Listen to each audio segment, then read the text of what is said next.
The desert stretched endlessly, a sea of sand and rock under the blazing sun.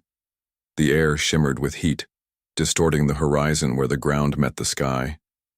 It was a place forgotten by time, barren and lifeless, or so it seemed. Beneath the Eor surface, hidden in the shadows of crumbling ruins, a group of humans clung to survival. They were the last remnants of a once great civilization, now reduced to scavengers in their own world. The silence of the desert was broken by a low hum that vibrated through the ground. At first it was faint, almost imperceptible, but it grew louder with each passing second. The survivors exchanged worried glances. None of them spoke, but their fear was palpable. They knew what the sound meant. It wasn't the wind or some natural phenomenon. This was something else, something unnatural. High above, a fleet of sleek metallic ships descended from the sky. They moved with precision, their surfaces reflecting the sunlight like mirrors. The ships hovered for a moment before touching down on the cracked earth, sending clouds of dust spiraling into the air. The humans watched from their hiding places, their hearts pounding. These were not human vessels. Their design was alien, otherworldly and terrifying in its perfection. Kale stepped out of the largest ship, his tall frame clad in armor that gleamed like polished silver. His eyes scanned the desolate landscape, taking in every detail. He was a commander among his kind, respected and feared. To him, this planet was nothing more than another conquest, another step in the endless expansion of his people. Earth was primitive, its inhabitants weak and divided. Yet there was something about this place that intrigued him, a sense of mystery that lingered beneath the surface. Behind Kale, a squad of soldiers emerged from the ships. They moved in perfect formation, their weapons ready. Each of them shared Kale's disdain for humanity. To them, humans were little more than insects, their cultures and beliefs laughable. Stories of gods and monsters, of heroes and legends, were nothing more than childish fantasies invented to explain the unknown, or so they thought. In the ruins below, Rachel tightened her grip on the tattered book she carried. Its pages were worn and yellowed, filled with tales of ancient myths and forgotten legends. She had found it in the wreckage of a library months ago, and it had become her most prized possession. To her, these stories were more than just words on paper. They were reminders of a time when humanity still believed in something greater than itself. Rachel glanced at the others huddled around her. There was Daniel, a former soldier whose face bore the scars of countless battles. His hands rested on the hilt of a knife, though he knew it would be useless against the invaders. Beside him was Emily, a quiet woman who rarely spoke, but always listened.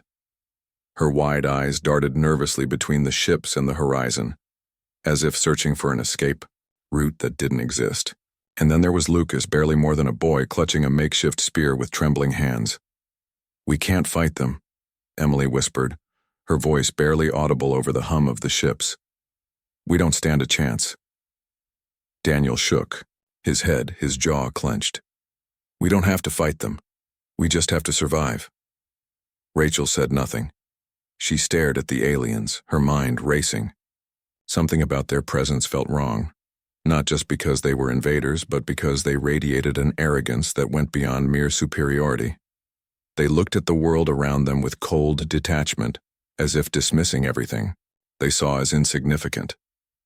But Rachel knew better.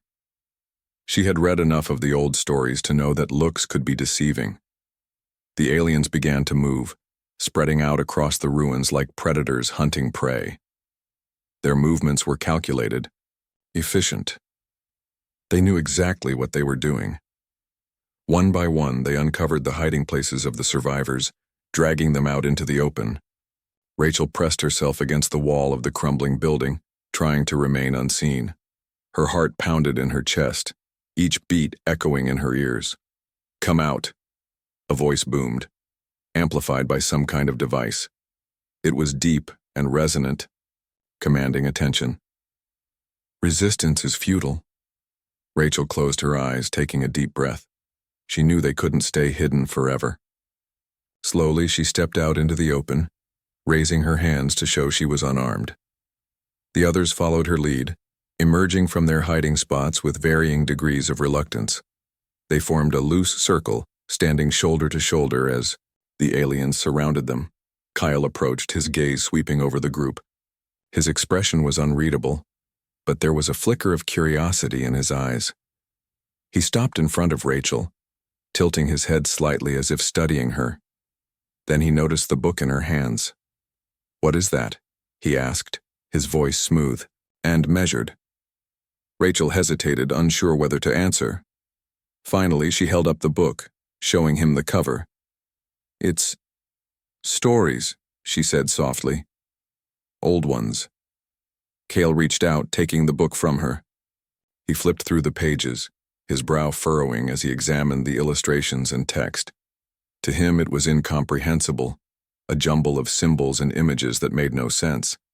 But there was something about it that intrigued him, something he couldn't quite put into words. "These are your myths?" he asked, his tone laced with skepticism. Rachel nodded. "Yes." One of the soldiers behind Cale let out a sharp laugh. "Myths? You base your existence on fairy tales?" Rachel's cheeks flushed with anger, but she kept her composure. "They're not just stories," she said firmly. "They're warnings." Cale raised an eyebrow, clearly amused. "Warnings? Of what?" Before Rachel could respond, Daniel stepped forward.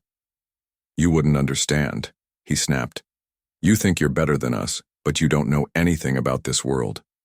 Cale turned his attention to Daniel, his expression hardening. "And yet here we are, standing on your soil while you cower in the dirt. Tell me, human, who is truly superior?"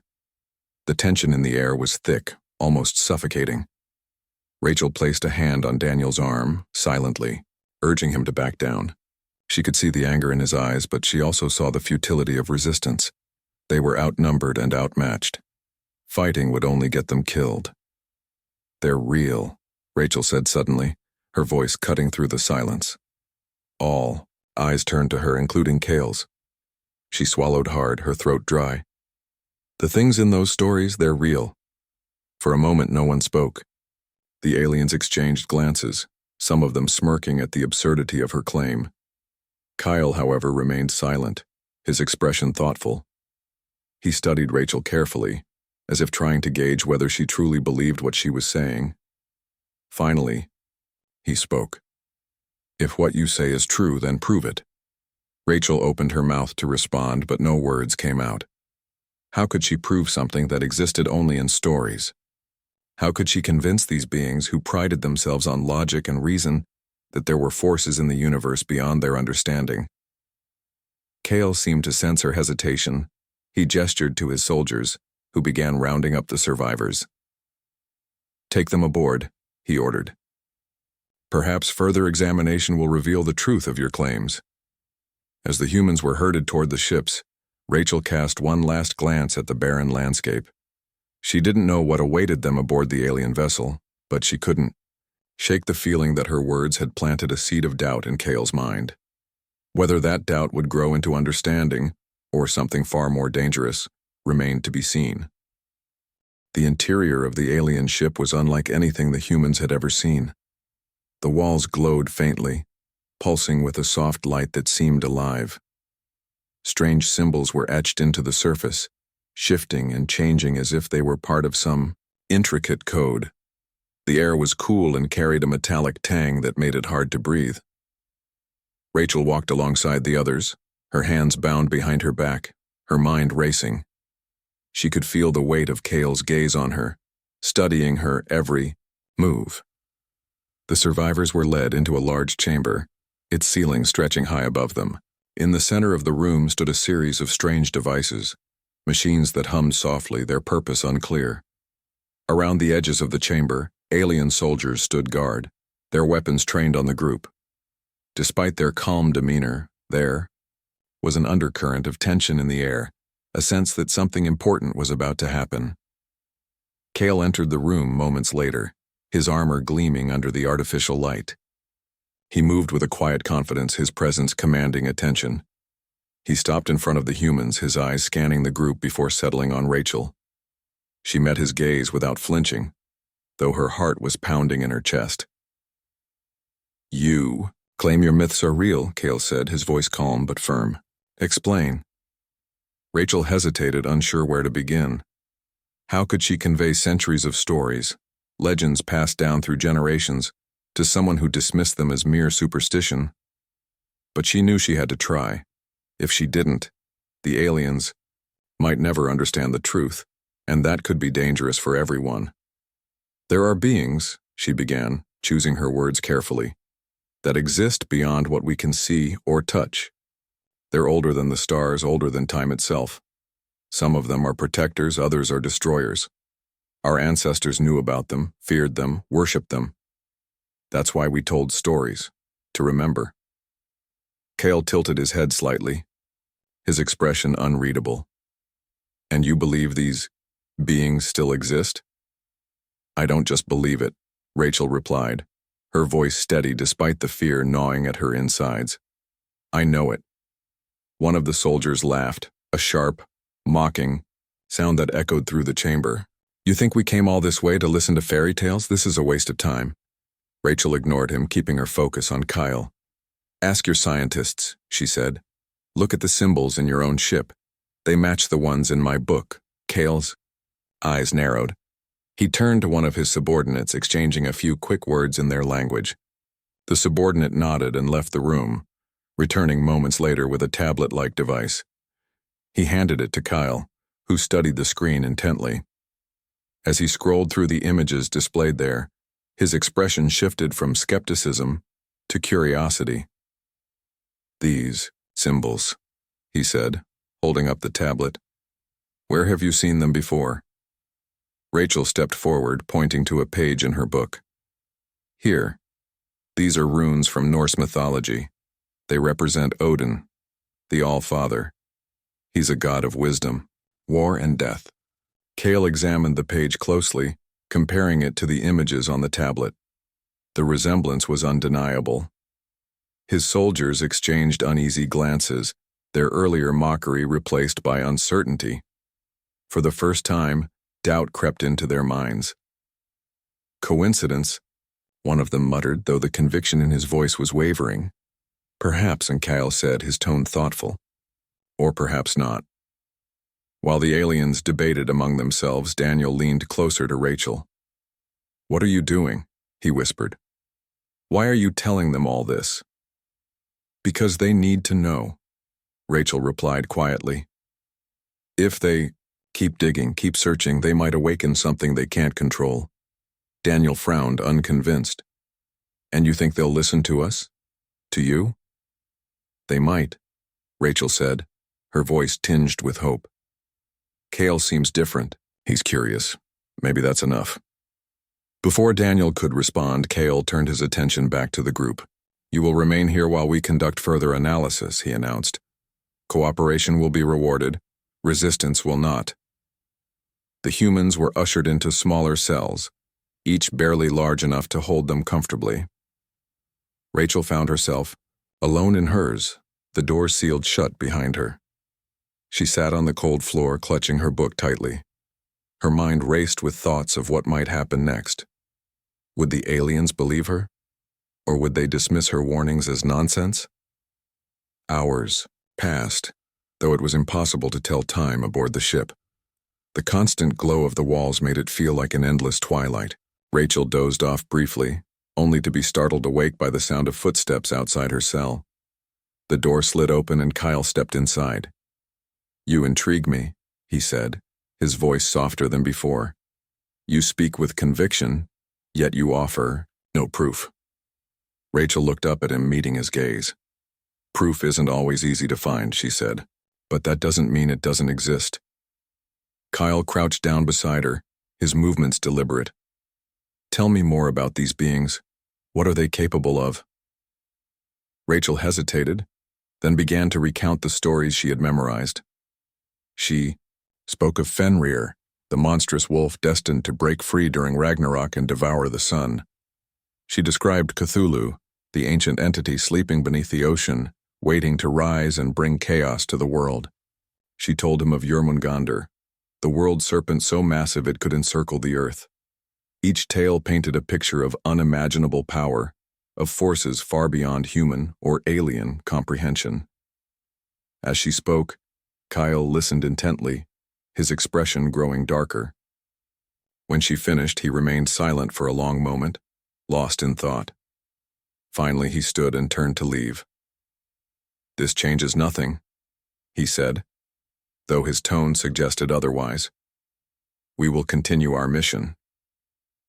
Rachel watched him go, her heart heavy with dread.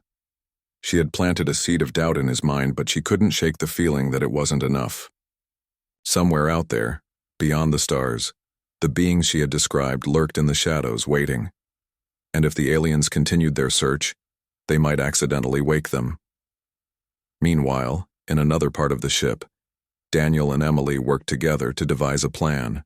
Using scraps of metal and wires scavenged from their surroundings, they fashioned crude tools designed to pick the locks on their cells. Lucas joined in, his youthful energy providing a much-needed boost to their morale. "We can't stay here," Daniel whispered as he worked. "If we wait too long, it'll be too late." Emily nodded, her hands steady as she bent a piece of wire into shape. "But where do we go? We're on a spaceship, for crying out loud." "We'll figure it out," Daniel said firmly, "one step at a time." Their efforts were interrupted by the sound of alarms blaring throughout the ship. Red lights flashed, bathing the corridors in an eerie glow. The humans froze, unsure what was happening. Moments later, the ground shook violently, throwing them off balance. "What's going on?" Lucas asked, his voice trembling. Before anyone could answer, a deafening roar echoed through the ship. It was deep and guttural, vibrating through the walls and into their bones. The sound sent chills down Rachel's spine. She recognized it immediately. It was the call of something ancient, something primal. Cale appeared in the corridor, his face pale beneath his helmet. "Stay where you are," he shouted, his voice laced with urgency. "Do not move." But it was too late. From the shadows emerged a figure, towering and grotesque. Its form shifted and writhed, defying logic and reason. Eyes that glowed like embers stared down at the assembled group, filled with malice and hunger. It was Yermungandr, the world serpent, awakened by the aliens' meddling. Panic erupted as the creature lunged forward, its massive body slamming into the walls of the ship. The humans scrambled to escape, their instincts kicking in. Rachel clutched her book tightly, knowing they had only seconds before the serpent struck again. "They're real," she whispered, her voice barely audible over the chaos. "They're real." The ship shook violently as Yermungandr moved through its corridors, its massive form tearing through walls and equipment with ease. The air was filled with the sound of screeching metal and the hiss of ruptured pipes. Alarms blared relentlessly, their piercing tones adding to the chaos. Rachel stumbled forward, clutching her book tightly to her chest. Her heart pounded in her ears, each beat a reminder of how close they were to death. Cale stood frozen for a moment, his mind struggling to process what he was seeing. This creature, this impossible being, should not exist. Yet here it was, alive and raging, its very presence defying everything he had ever believed. For the first time in his life, Cale felt fear. It was a cold, creeping sensation that gripped his chest and refused to let go. "Fall back," he shouted to his soldiers, though his voice lacked its usual authority. "Regroup at the command center." The aliens scrambled to obey, firing their weapons at the serpent in a desperate attempt to stop it. But their energy beams passed harmlessly through its writhing body, dissipating into nothingness. The creature roared again, the sound reverberating through the ship like a thunderclap. Its eyes glowed brighter, locking onto Kyle with an intensity that made him take a step back. Rachel watched the scene unfold, her mind racing. She knew this moment would come, the moment when humanity's myths collided with reality. She had warned them, but they hadn't listened. Now they were paying the price. As the serpent turned its attention toward her, she felt a surge of resolve. If anyone could stop this, it was her. She had spent years studying these stories, piecing together fragments of knowledge that others had dismissed as nonsense. She couldn't give up now. "Rachel," Daniel called out, grabbing her arm. "We need to move. We can't stay here." "We can't run from this," Rachel replied, her voice steady despite the fear coursing through her veins. "It's too big, too powerful." Daniel hesitated, torn between his instinct to survive and his loyalty to Rachel. Finally, he nodded. "Then we fight." Nearby, Emily and Lucas worked together to salvage whatever tools they could find. They scavenged pieces of broken machinery, wires and shards of metal, fashioning crude weapons and devices. Though they didn't fully understand what they were facing, they knew one thing: doing nothing meant certain death. Cale approached Rachel cautiously, his expression grim. "You said these beings are real," he said, his voice low and urgent. "Tell me how to stop it." Rachel met his gaze, her eyes filled with determination. "You can't stop it," she said bluntly, "but you can contain it." "Contain it," Kyle repeated, skepticism creeping into his tone. "How?" "The myths talk about binding spells, rituals to trap these creatures," Rachel explained quickly. "They're tied to symbols, runes like the ones on your ship. If we can recreate those symbols and channel enough energy into them, we might be able to create a barrier strong enough to hold it." Cale frowned, considering her words. He didn't fully trust her, but he had no other options. "What do you need?" he asked finally. "A power source," Rachel replied. "Something strong enough to sustain the barrier, and time." Cale nodded sharply. "I'll get you what you need. My soldiers will buy you time." Before Rachel could respond, the serpent lunged again, its massive body slamming into the wall just inches away from where they stood. The impact sent both humans and aliens sprawling. Cale regained his footing quickly, shouting orders to his team. They formed a defensive line, firing their weapons in unison to distract the creature while Rachel and the others prepared their plan. Daniel helped Rachel sketch the runes onto the floor using a piece of charred metal. The designs were intricate, requiring precision and focus. Every stroke mattered. Any mistake could weaken the barrier. Emily and Lucas assisted by gathering materials to amplify the energy flow, connecting wires and circuits to the ship's systems. As they worked, the serpent continued its rampage, leaving destruction in its wake. The temperature inside the ship dropped rapidly, frost spreading across the walls and floors. The air grew heavy, making it harder to breathe. Despite the danger, Rachel remained focused, her hands steady as she completed the final rune. "It's ready," she announced, stepping back to examine their work. "Now we just need the power." Cale appeared moments later, carrying a small device that pulsed with a faint blue light. "This is the core of our energy system," he explained. "It should provide enough power to activate the barrier." Rachel took the device carefully, placing it at the center of the rune circle. She connected it to the makeshift wiring, ensuring the energy flow was stable. "Everyone stand back," she warned. "When I activate this, it's going to draw a lot of power. It might destabilize the ship." The survivors retreated to a safe distance, watching anxiously as Rachel initiated the sequence. The runes began to glow, their light growing brighter with each passing second. The serpent noticed the change and turned its attention toward them, its glowing eyes narrowing with suspicion. "Hold it off!" Cale shouted to his soldiers, who fired relentlessly at the creature. Though their weapons had no effect, the noise and flashes of light served as a distraction, keeping the serpent occupied long enough for the barrier to stabilize. Rachel adjusted the settings on the device, her hands trembling slightly as she worked. Sweat dripped down her face, mixing with the frost that clung to her skin. She could feel the energy building, crackling in the air around her. The ship groaned under the strain, its systems pushed to their limits. Finally, the barrier snapped into place, a shimmering wall of light encasing the serpent. The creature roared in fury, slamming its massive body against the barrier again and again.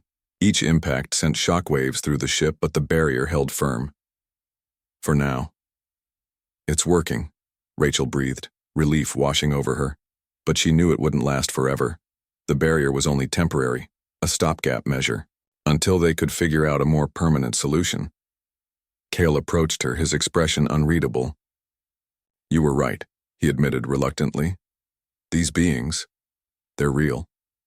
Rachel nodded, her eyes still fixed on the trapped serpent. And there are more of them out there. This isn't over. Cale glanced at the creature, then back, at Rachel. What happens next?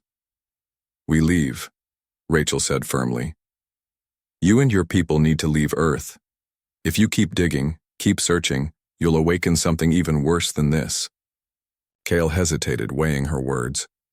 He had come to this planet seeking conquest, believing himself superior to its inhabitants. But now he realized how little he truly understood. These humans, primitive as they seemed, possessed knowledge that his own people had long forgotten or perhaps never known. Agreed, he said finally. We'll withdraw, but you must promise me one thing. What? Rachel asked warily. That you'll continue to share your knowledge, Cale replied. Your myths, they may hold answers to questions we've yet to ask. Rachel considered his request, then nodded slowly. If it means preventing another disaster like this, then yes, I'll help you.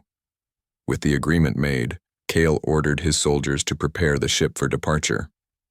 The humans were released from their cells and escorted to the lower decks where they would remain until the ship reached Earth's atmosphere.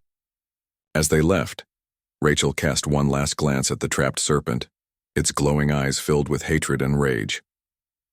Back on the surface, the alien ships lifted off, disappearing into the sky. The desert returned to its usual silence, as if nothing had happened. But Rachel knew better. The encounter had changed everything, for both humans and Zetherians. And somewhere out there, lurking in the vastness of space, other myths awaited their turn to awaken. For now, though, the world was safe. The survivors gathered around Rachel, their faces etched with exhaustion and gratitude. Daniel placed a hand on her shoulder, offering a small smile. You did it, he said quietly. You saved us. Rachel shook her head, her grip tightening on the tattered book in her hands. Not yet, she replied. This is just the beginning. The alien ships disappeared into the sky, leaving behind a trail of shimmering light that faded quickly. The desert returned to its usual quiet, as if the chaos of the past hours had never happened.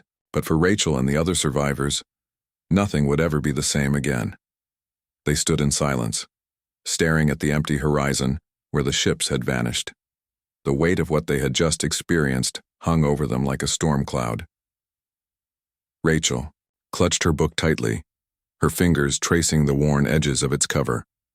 She felt drained both physically and emotionally, but she knew there was no time to rest. The encounter with Jormungandr had proven one thing beyond any doubt. The myths were real, and now, more than ever, humanity needed to understand them, not just to survive, but to protect itself from forces far greater than anything it had faced before. Daniel broke the silence first. What now? He asked, his voice low and uncertain. Do we just go back to hiding, pretend this never happened? Rachel shook her head. We can't, she said firmly. The aliens may have left, but they're not the only ones out there. If others come, if anyone else starts digging too deep, we'll face the same danger all over again. Emily stepped forward, her expression thoughtful. So what do we do? Start telling everyone about this? About the serpent and the myths? No, Rachel replied quickly. Not yet. People wouldn't believe us. They'd think we're crazy. Or worse, they'd try to exploit it. We need to be smarter than that. Lucas frowned, looking up at her. Then how do we stop it from happening again? We prepare, Rachel said simply. We learn everything we can about these beings, their weaknesses, their strengths, their patterns. We find ways to protect ourselves without drawing attention to them. And most importantly, we make sure no one else wakes them. Cale's parting words echoed in her mind. He had asked her to share her knowledge, to help his people understand the truths hidden within human myths. At the time, she had agreed, knowing it might be the only way to ensure the aliens left Earth alone. But now, as she thought about it, She realized the responsibility went far beyond that. This wasn't just about protecting humanity or the Zetherians. It was about safeguarding the entire universe from forces that could destroy it. The group began gathering what little supplies they had left, preparing to move. The ruins were no longer safe. The battle with Jormungandr had weakened the structure, and parts of it were already collapsing. They needed to find a new shelter, somewhere they could regroup and plan their next steps. As they walked, Rachel opened her book again, flipping through the pages slowly. She stopped at an illustration of Fenrir, the monstrous wolf destined to bring about Ragnarok. Its eyes glowed with malice, its jaws wide enough to swallow the sun whole. She shuddered at the thought of facing something like that. But she also knew it was a possibility they couldn't ignore. "We need to focus on containment," she said aloud, more to herself than to the others. "If another being like Jormungandr shows up, we need to know how to trap it, how to keep it from causing harm." Daniel nodded. "And we'll need resources, tools, materials, anything we can use to build barriers or traps." "Not just tools," Emily added. "Knowledge. We need to study the symbols, the rituals, everything in those stories. If they worked once, they can work again." Rachel smiled faintly, grateful for their determination. For so long she had carried the burden of understanding these myths alone. Now she had allies, people who believed in her and were willing to fight alongside her. It gave her hope, even in the face of overwhelming odds. Days turned into weeks. As the group traveled across the barren landscape, searching for a safe haven, they scavenged abandoned towns and military bases, collecting whatever supplies they could find. Along the way, they encountered other survivors, some friendly, others hostile. Each meeting brought new challenges, but also new opportunities to spread awareness carefully and discreetly. One evening, as the sun dipped below the horizon, the group set up camp in the shadow of a crumbling skyscraper. Rachel sat by the fire, sketching runes onto a piece of scrap metal. Her hands moved steadily, guided by memory and instinct. The others watched her silently, their respect for her growing with each passing day. "You really think this will work?" Lucas asked, finally breaking the quiet. "It has to," Rachel replied, her voice firm. "We don't have another option." Daniel leaned back against a pile of rubble, staring into the flames. "You know, I used to think survival was all about strength, about fighting harder, running faster, but now I'm starting to think it's about something else." "What's that?" Emily asked curiously. "Understanding," Daniel said. "Knowing what you're up against. That's what gives you a chance." Rachel nodded, agreeing completely. "That's why we need to keep learning, keep sharing what we know. If we can teach others, even a few people, how to recognize the same signs, how to prepare, maybe we can stop the next disaster before it happens." The conversation shifted to plans for the future. They talked about setting up a network of safe zones, places where people could gather and share information.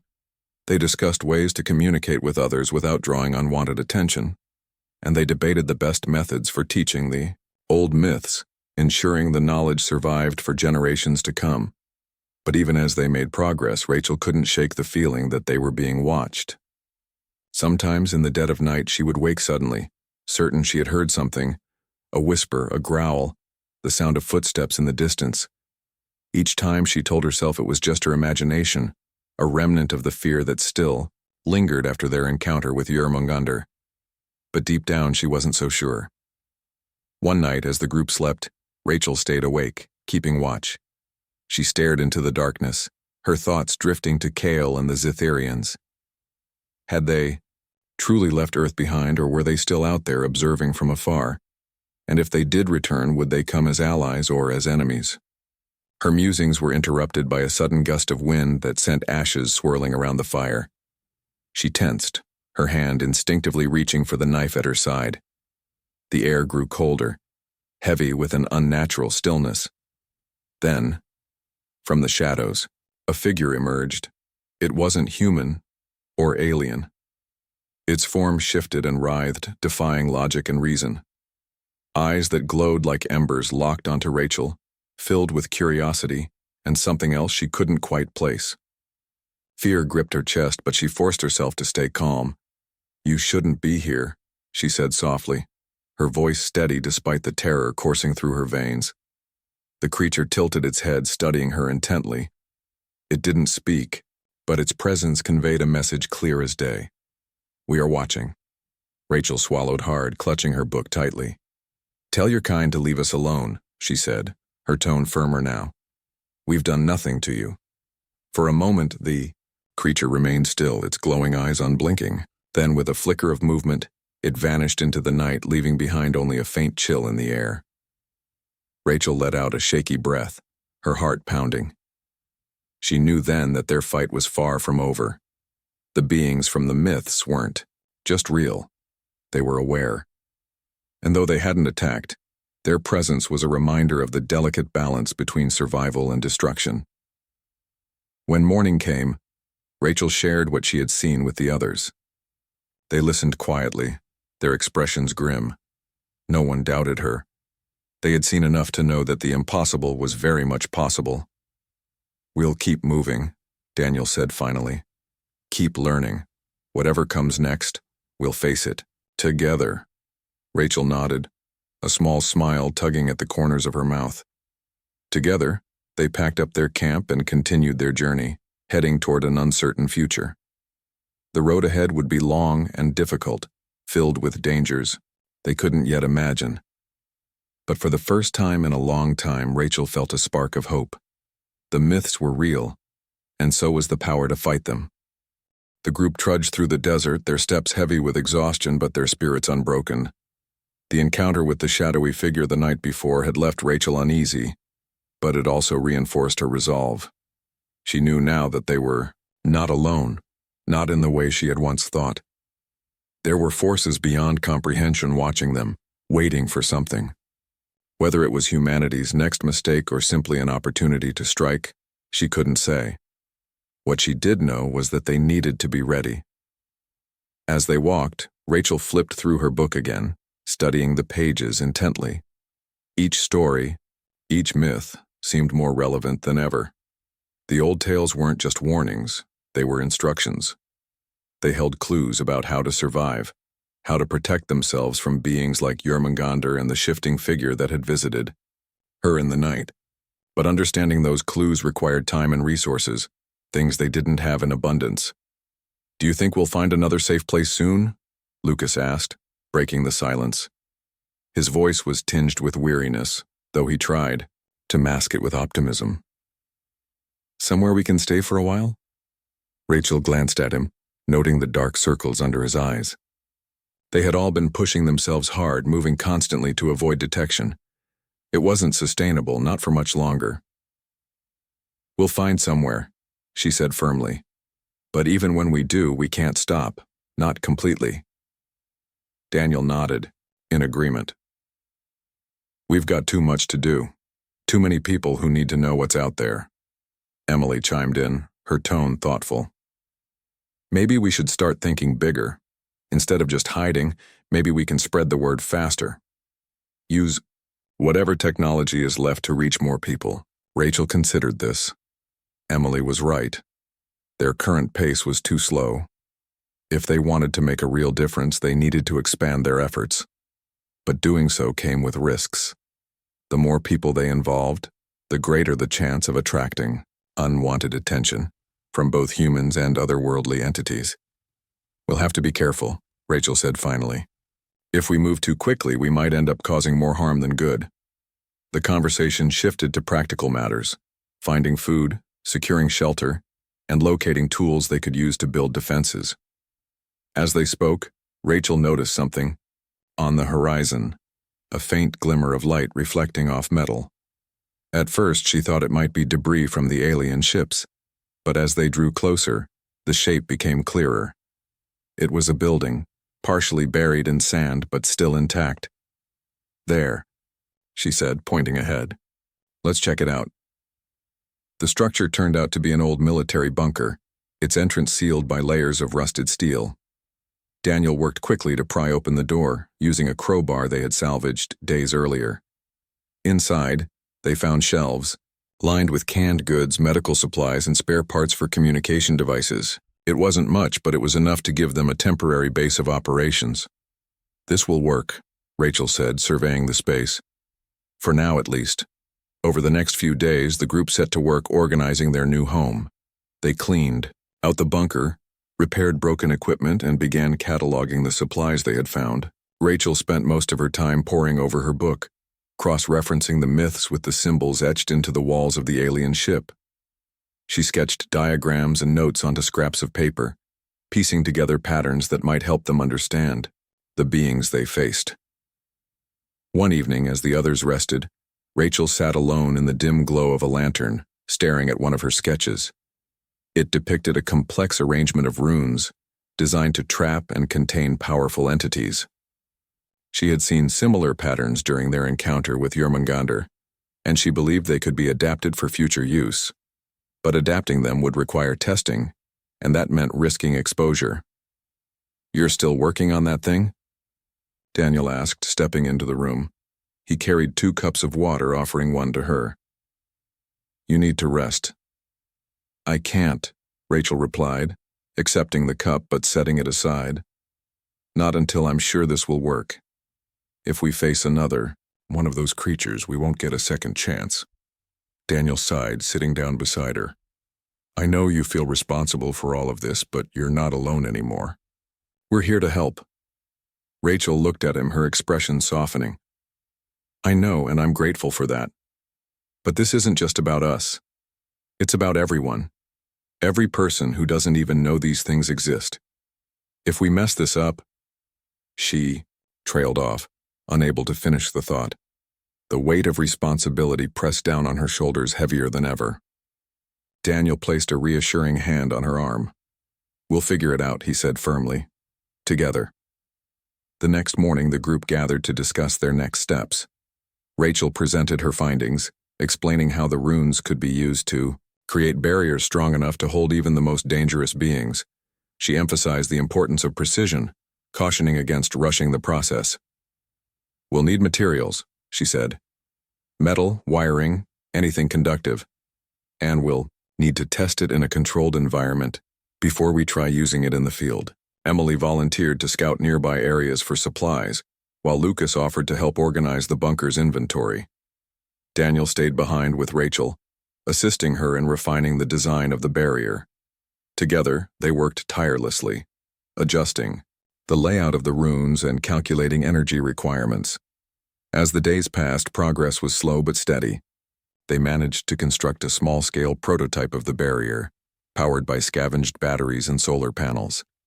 When activated, the runes glowed faintly, creating a shimmering field of light that filled the room. Though it wasn't strong enough to contain a creature like Jormungandr, it proved the concept was sound. "It works," Rachel said, her voice tinged with relief. "Now we just need to scale it up." But scaling it up wouldn't be easy. The materials they had were limited, and every attempt to venture farther for supplies carried the risk of discovery. Worse, strange occurrences began happening around the bunker. Equipment malfunctioned without explanation, shadows moved where no one stood, and faint whispers echoed through the halls at night. One evening, as the group prepared to turn in for the night, Rachel noticed something unusual. A thin trail of frost snaked along the floor, leading toward the corner of the room. She froze, her breath catching in her throat. Slowly, she approached the source, her heart pounding. There, hidden in the shadows, was the same shifting figure she had seen in the desert. Its glowing eyes locked onto hers, radiating an intelligence far beyond human comprehension. This time, however, it wasn't alone. Behind it loomed another presence, one far larger and more menacing. "Stay back!" Rachel shouted, grabbing a makeshift spear from the wall. The others rushed to her side, their weapons drawn. The figures didn't attack. Instead, they lingered, observing silently. After what felt like an eternity, the smaller figure stepped forward, leaving behind a single object, a shard of blackened metal etched with unfamiliar symbols. Then, as suddenly as they had appeared, they vanished. Rachel stared at the shard, her mind racing. Whatever message the figures intended to send, it was clear they weren't done with her, or with humanity.